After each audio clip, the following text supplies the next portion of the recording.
নমস্কার, আদাব। আপনারা দেখতে শুরু করেছেন নর্থ বেঙ্গল টিভি। আমি আশিস। এই মুহূর্তে উপস্থিত হয়েছি উত্তর দিনাজপুর জেলার গোয়ালপুকুর বিধানসভার পুখুরিয়া অঞ্চলে, এবং আমাদের ক্যামেরায় রয়েছে আমার ভাই বাবলু।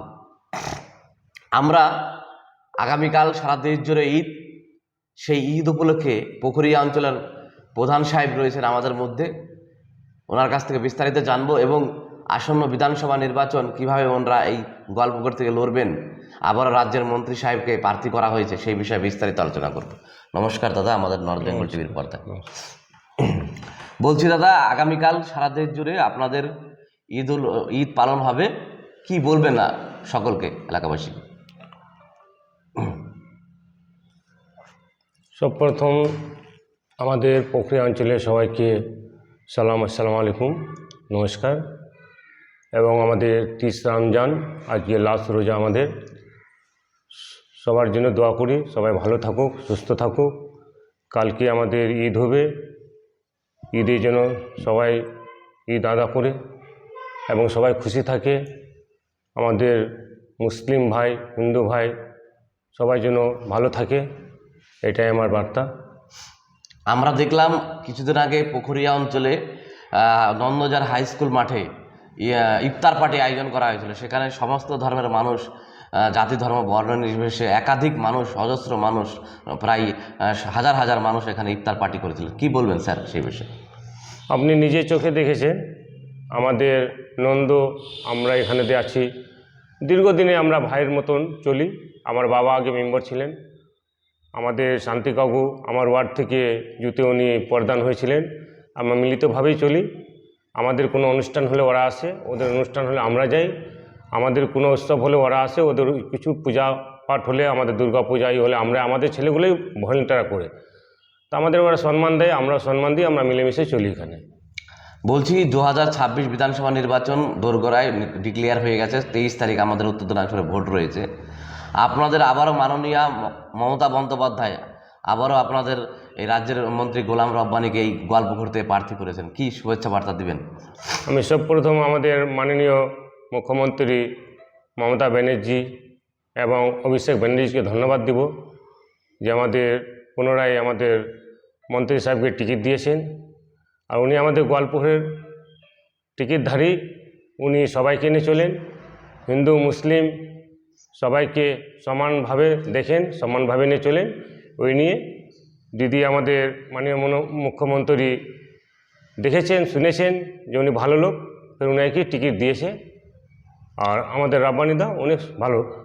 কতটা আশাবাদী আপনারা গোয়ালপুকুর থেকে? আগের থেকে বেশি ভোটে জিতবেন কি? বা আমাদের 100% আশাবাদী, আগে থেকে এবার বেশি ভোটে জিতব।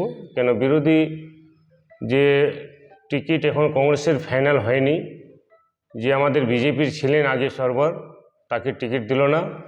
উনি কোন দলে যাবে না যাবে সেটা আমরা বলতে পারছি না। এবং ওনাকে কংগ্রেসের ইফতার পার্টিতে আমরা দেখেছি গত কিছুদিন আগে গুতি ফুটবল গ্রাউন্ডে।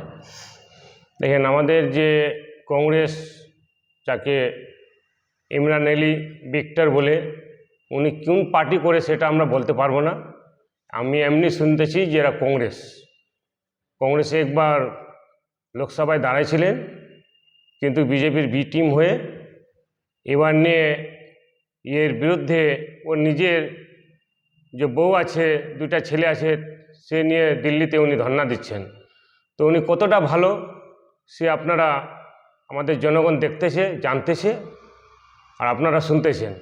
এবং আমরা দেখেছি কংগ্রেসের যে ব্লক প্রেসিডেন্ট রয়েছে নাসিম আহসান সাহেব, ওনাদের যে সেবা দলের কংগ্রেস মিটিং থাকে, সেই মিটিংয়ে উনি আনপ্রেজেন্ট থাকেন, অর্থাৎ অনুপস্থিত থাকেন না। কি বলবেন সেই বিষয়ে?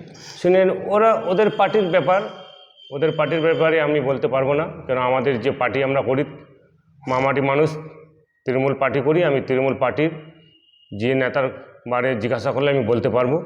আমরা অন্য পার্টি, অন্য দলের লোকের ব্যাপারে আমরা মাইন্ডও নিই না, আমরা বলতে পারবো না।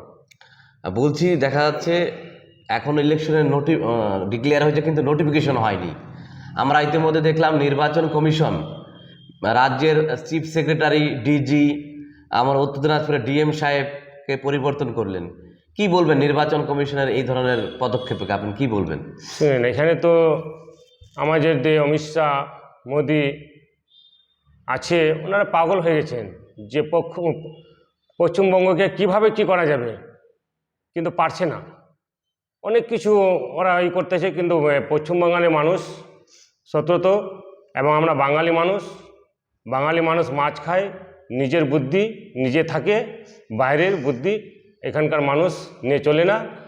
তার জন্য ওরা পাগল হয়ে গেছে কি কাকে কি করলে, কোথায় কাকে পাঠালে আমরা এখানে দখলে আসতে পারবো, কিন্তু দখলে ওরা আসতে পারবে না। আমাদের ফের তৃণমূল সরকারই হবে, এটা আমরা আশাবাদী আছি। বিজেপি আমরা দেখলাম এতগুলো ক্যান্ডিডেট ঘোষণা করেছে, তার মধ্যে একজনও এখন পর্যন্ত মুসলিম ক্যান্ডিডেট ঘোষণা করেনি।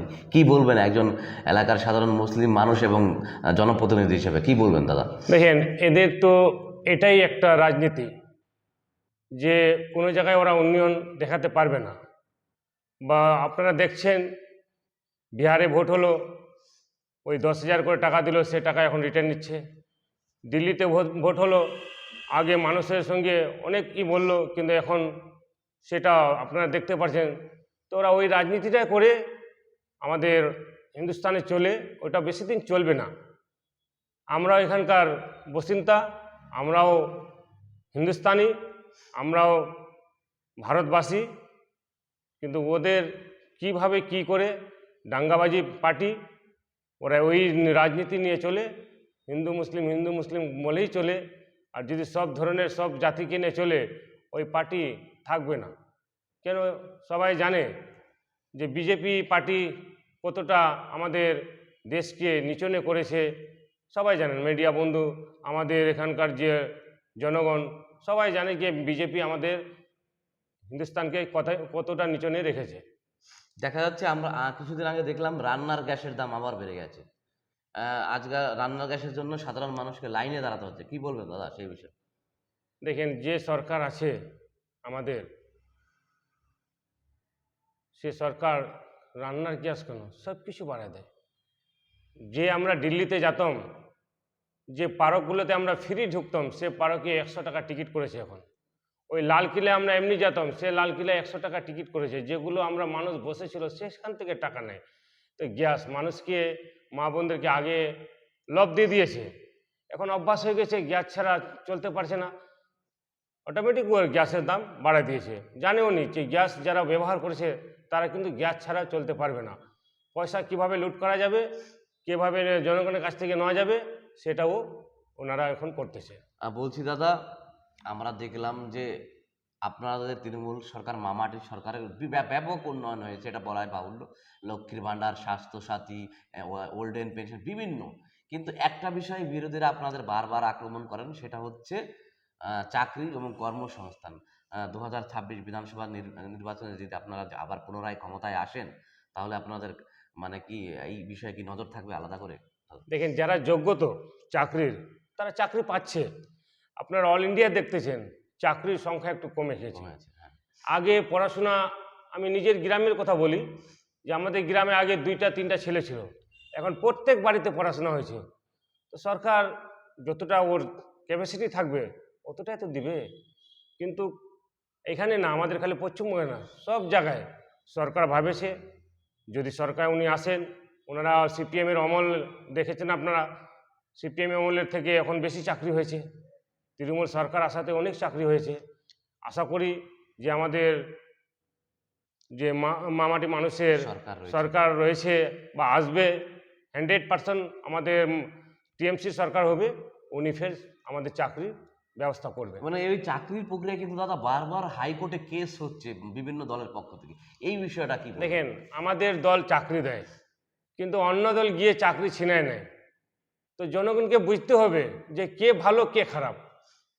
তৃণমূলের সরকার চাকরি দিচ্ছে, বিজেপির সরকার চাকরি ছিনছে, তা আপনারা দেখেন। আরেকটা প্রশ্ন দাদা, বিজেপি বলেছে তারা ক্ষমতায় আসলে আপনারা যে এখন 1500 বা 1700 টাকা করে লক্ষ্মীর ভাণ্ডার দিচ্ছেন, ওটাকে ওনারা অন্নপূর্ণা ভাণ্ডার করে 3000 করবে। কি বলবেন দাদা সেই বিষয়ে? সেখান মামাটি মানুষকে নিয়ে চলে। মমতা ব্যানার্জি আমাদের মাননীয় মুখ্যমন্ত্রী যেটা বলেন সেটা করেন। আপনারা দেখেন, একটা পরিবার, আমি এই সময়টাও দেখেছি যে অনেক পরিবার ভুকে থাকতো, কিন্তু আমাদের মাননীয় মুখ্যমন্ত্রী যে এখন করেছেন, আমাকে বুঝায় যে কোনো পরিবার এমনি থাকে, সব কিছু পায়। লক্ষ্মী ভাণ্ডার, কৃষক বন্ধু, তার রাশন ফ্রি পায়, অনেক কিছু দেন উনি। একটা এরকম বাড়ি নাই যে মাসে 10-20 হাজার টাকা ঢোকেনি, করেছে। কোনো মানুষ এমনি ভুকে থাকেনি, সবার কিন্তু ও কিছু না কিছু করে দিয়েছে। বলছি দাদা, একদম আমরা শেষ পর্যায়ে চলে এসেছি ইন্টারভিউর।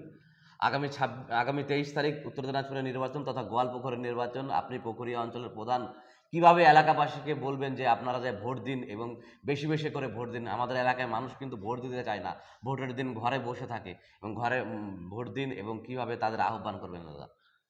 আমি আমাদের প্রক্রিয়া অঞ্চলের মা বোনদেরকে, ভাইদেরকে অনুরোধ করব, 23 তারিখে সকাল সকাল আপনারা পোলিং বুথে গিয়ে নিজের ভোটটা দেওয়ার চেষ্টা করবেন। এই ভোটটা আমার ব্যক্তিগত না বা কারো ব্যক্তিগত না, এটা দেশের ভোট। এই ভোটটাতেই আমাদের সব কিছু। তাদেরকে অনুরোধ করব যে আপনারা সকাল সকাল গিয়ে নিজের ভোটটা দিয়ে তারপরে কোনো কাজে যাওয়ার চেষ্টা করবেন। ধন্যবাদ মোস্তাকিম বাবু, আমাদের নর্থ বেঙ্গল টিভির পর্দায় আপনাকে আপনার মূল্যবান সময় দেওয়ার জন্য। আপনাদেরকেও ধন্যবাদ, আপনি সময় কেটে আমাদের কাছে এসেছেন।